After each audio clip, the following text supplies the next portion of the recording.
नमस्कार, आप सभी का स्वागत है आपके YouTube चैनल फैक्ट फाइंडर में। आज हम आपके लिए DSSB की परीक्षा जो 15/10/2018 सामाजिक विज्ञान की शिफ्ट 2 में फीमेल कैटेगरी संपन्न हुई थी, उसके प्रश्न पत्र पर डिस्कस करेंगे।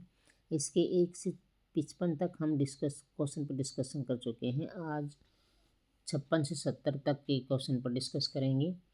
सभी क्वेश्चन के आंसर आपकी स्क्रीन पर इस प्रकार से रहेंगे। प्रश्न 56, 78% किससे संबंधित है? A carbon dioxide, B helium gas, C oxygen, D nitrogen. हमारे वातावरण में पाई जाने वाली विभिन्न प्रकार की गैसें हैं जिनमें 78% मात्रा किसकी है? नाइट्रोजन की। नाइट्रोजन की मात्रा हमारे वातावरण में सबसे अधिक है। बाकी गैसों की मात्रा इस प्रकार से स्क्रीन पर रहेगी आपकी।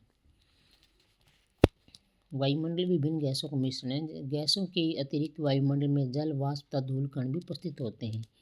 वायुमंडल में पाए जाने वाली विभिन्न गैसों की मात्रा इस प्रकार है। Nitrogen 78.80, oxygen 20.95, organ 0.93, carbon dioxide 0.03, neon 0.002, helium 0.005 etcetera. प्रश्न 57, कौन सी गैस वायुमंडल में हरित गृह प्रभाव को मुख्य रूप से बनाती है? ए हीलियम, बी नाइट्रोजन, सी ऑक्सीजन, डी कार्बन डाइऑक्साइड। आपका राइट आंसर डी है। वायुमंडल में हरित गृह प्रभाव के लिए मुख्य रूप से जिम्मेदार गैस कार्बन डाइऑक्साइड है। जिस प्रकार हरित गृह में कांच सूर्य की गर्मी को अंदर स्थिर रखता है, उसी प्रकार वायुमंडल सूर्य की ऊष्मा को पृथ्वी के निकट अवशोषित कर लेता है तथा इसे गर्म बनाए रखता है।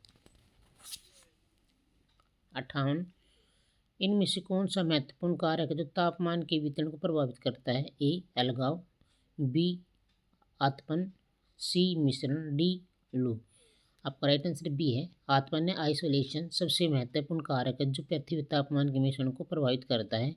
वायुमंडल तथा पृथ्वी की ऊष्मा का प्रधान स्रोत सूर्य है। सूर्योदय ऊर्जा को ही सूर्यताप कहते हैं। सामान्य रूप में धरातल पर तापमान सूर्यताप की मात्रा भूमध्य रेखा के निकट सबसे ज़्यादा होती है। प्रश्न 59, मानचित्र पर पारस्परिक संकेत और प्रतीकों में इन्हें पहचाने। प्लस का साइन, क्रॉस या एस आकार की आकृति किस किस से संबंधित है? ए अस्पताल गतिरोध आगे गड्ढा है, बी निवास मरुस्थल निकला, सी निवास गतिरोध तालाब, डी अस्पताल मरुस्थल और तालाब। आपका राइट आंसर है बी। उपर्युक्त मानचित्र पर दिए गए संकेतों और प्रतीकों के निम्नलिखित प्रकार से दर्शाया गया जाता है। प्लस का निशान दिखाता है निवास को प्रदर्शित करने का प्रतीक है, क्रॉस मरुस्थल को प्रदर्शित करने का प्रतीक है, एस किले को प्रदर्शित करने का प्रतीक है। ये तीनों आकृतियाँ अलग अलग चीज़ों को दर्शाती हैं।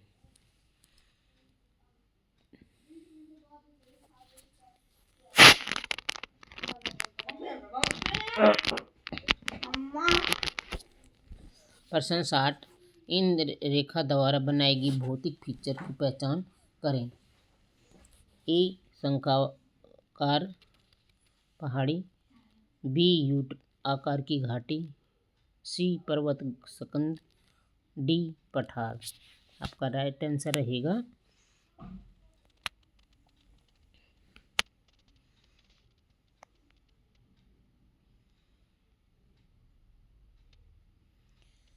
डी। उपयुक्त प्रदर्शित मानचित्र में रेखाओं द्वारा बनाया गया भौतिक फीचर पठार की पहचान करते हैं।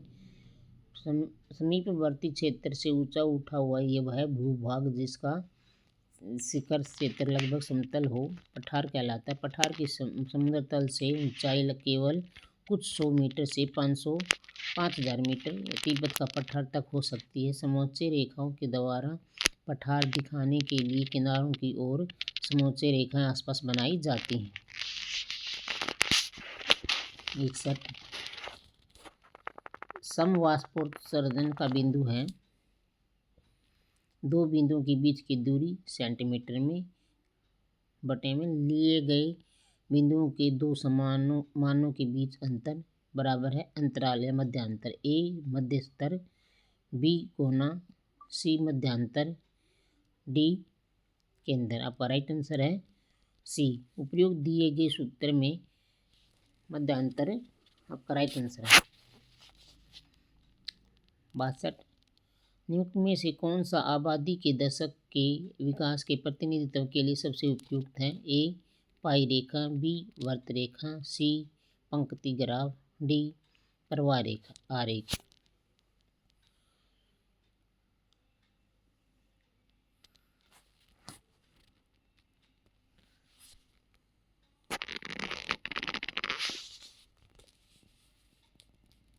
राइट आंसर सी है। पंक्ति ग्राफ को आबादी के दशक के विकास के प्रतिनिधित्व के लिए सबसे उपयुक्त माना जाता है। रेखा ग्राफ सामान्यतः तापमान, वर्षा, जनसंख्या वृद्धि, जन्म दर और मृत्यु दर से संबंधित समय क्रम के आंकड़ों को प्रदर्शित करने के लिए खींची जाती है। रेखा आरेख में आंकड़ों के एक सरल रेखा द्वारा वर्गों में बटे हुए ग्राफ के पेपर पर प्रदर्शित किया जाता है। रेखा आरेख से सामान्यतः किसी प्रकार की उत्पादन वृद्धि तथा गिरावट को दिखाया जाता है। इसी वक्र रेखा को निर्देशांक की सहायता से निर्धारित किया जाता है। 63 निम्नलिखित में से कौन सा मानचित्र डायनामिक या गतिशील मानचित्र के रूप में जाना जाता है? ए डॉट मानचित्र, बी आइसोप्लेथ, सी कोरोप्लेथ, डी प्रवाह नक्शा। आपका राइट आंसर है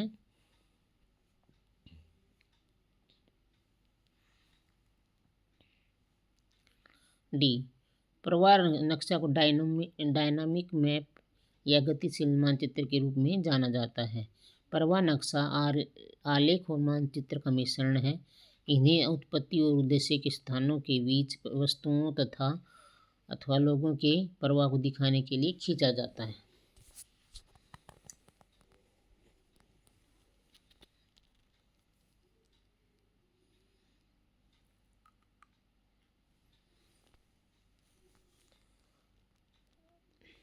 चौसठ क्रम में व्यवस्थित करें।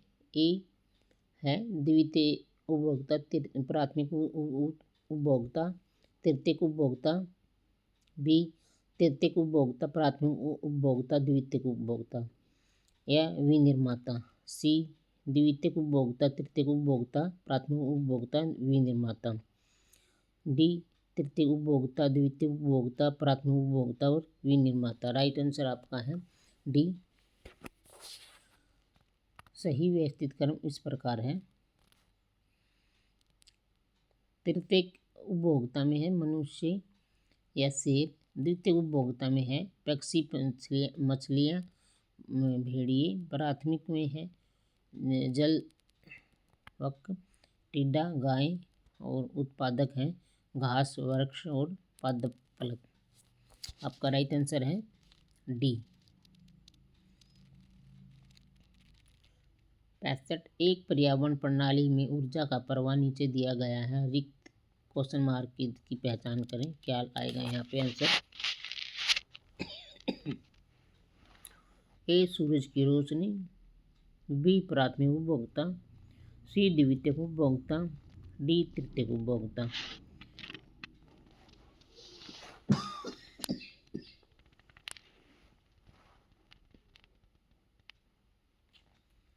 आपका राइट आंसर ही है। पर्यावरण प्रणाली में ऊर्जा प्रवाह का सही क्रम इस प्रकार है। शीर्ष मांसाहारी, मांसभक्षी, वनस्पति जीव, उत्पादक, सूरज की रोशनी। इसलिए आपका राइट आंसर है ए, सूर्य की रोशनी से अपना भोजन प्राप्त करते हैं।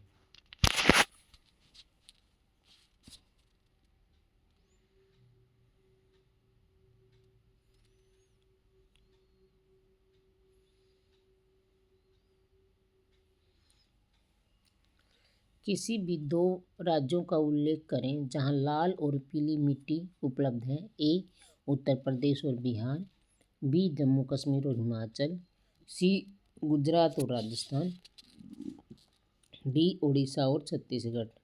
आपका राइट आंसर डी है। उड़ीसा और छत्तीसगढ़ में लाल मिट्टी तथा पीली मिट्टी उपलब्ध है। इसके अलावा तमिलनाडु, कर्नाटक, मध्य प्रदेश, आंध्र प्रदेश, झारखंड के छोटे क्षेत्रों में लाल व पीली मिट्टी पाई जाती है। वितरण से प्राप्त होता है कि इसमें लोहा, एल्युमिनियम, चूना अधिक पाया जाता है, जबकि फास्फोरस, ह्यूमस तथा नाइट्रोजन की कमी पाई जाती है। जल नियोजित होने के कारण यह पीली दिखाई पड़ती है। यही है मृदा अधिक उपजाऊ नहीं होती है।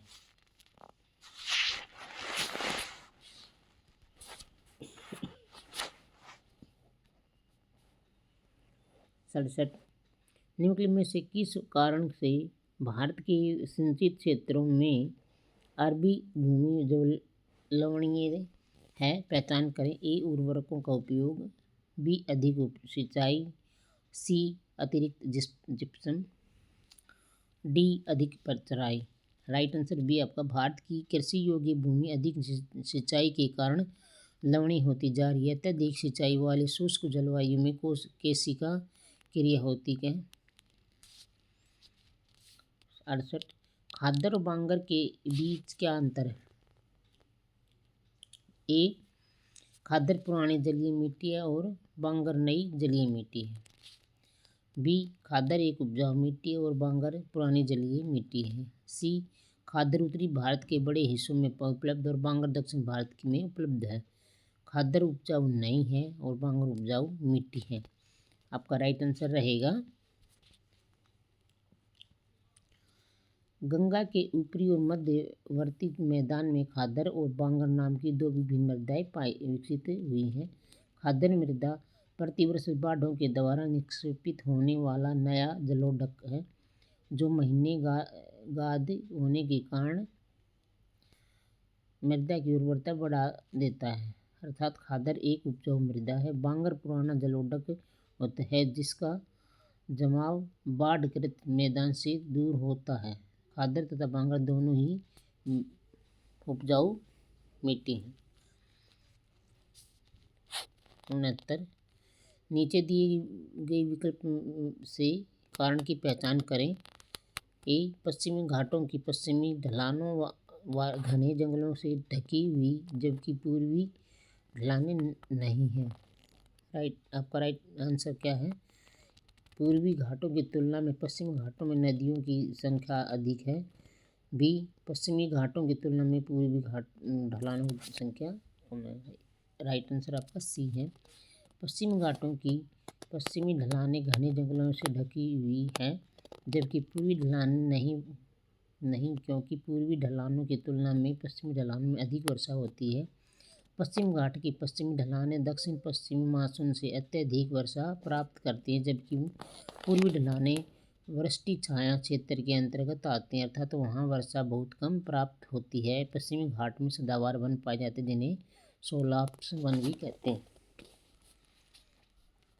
प्रश्न 70 भारत की उस राज्य का नाम बताइए जो उष्णकटिबंधीय पर्णपाती जंगलों से ढका हुआ। ए उड़ीसा, बी केरल, सी गुजरात, डी राजस्थान। आपका राइट आंसर है ए उड़ीसा राज्य उष्णकटिबंधीय पर्णपाती वनों या जंगलों से ढका हुआ है। उष्णकटिबंधीय पर्णपाती वनों को मानसूनी वन के नाम से भी जाना जाता है। ये वन 70 से 200 सेंटीमीटर वार्षिक वर्षा वाले क्षेत्र में पाए जाते हैं।